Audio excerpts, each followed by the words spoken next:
Am I the asshole for standing up to my overbearing in-laws and refusing to be a doormat? I, 30F, found myself in a peculiar predicament when I moved to Germany with my husband Peter, 32M, and our 2 children.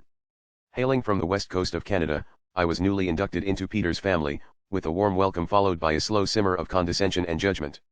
Despite their initial warm embrace, I soon realized that their apparent fondness for me was conditional, constantly scrutinizing my decisions, my parenting, and my choices. An especially painful example was when they would make rude comments about my appearance, my home, and the names we'd chosen for our children. I shared my concerns with Peter, hoping for understanding and support, only to be met with insincere platitudes and promises. Fast forward to my 3rd pregnancy and the birth of our 3rd child. While the delivery was challenging, the aftermath was filled with excruciating criticism from Peter's family, especially his mother. Her negativity compounded my lingering postpartum depression, leaving me feeling isolated and overwhelmed. I couldn't bring myself to visit them, dreading the judgment and emotional toll. Finally, during a family gathering, I heard my sister-in-law criticizing me in German, with my mother-in-law nodding in agreement. I realized I had heard enough.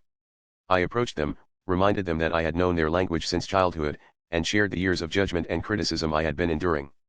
I told them that their rude comments were the breaking point, and when my sister-in-law crossed the line with an unkind slur, essentially told her off in German.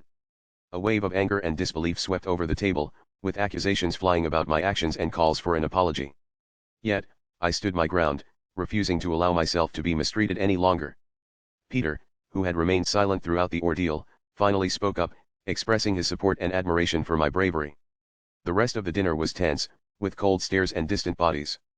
We left shortly after, with Peter's family still aghast at my audacity. Reflecting on the event, I am proud of standing up for myself, despite the condemnation from my in-laws.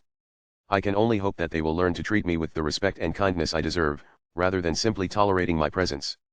In the meantime, I refuse to be a doormat, allowing them to continue treating me unfairly. So, am I the asshole?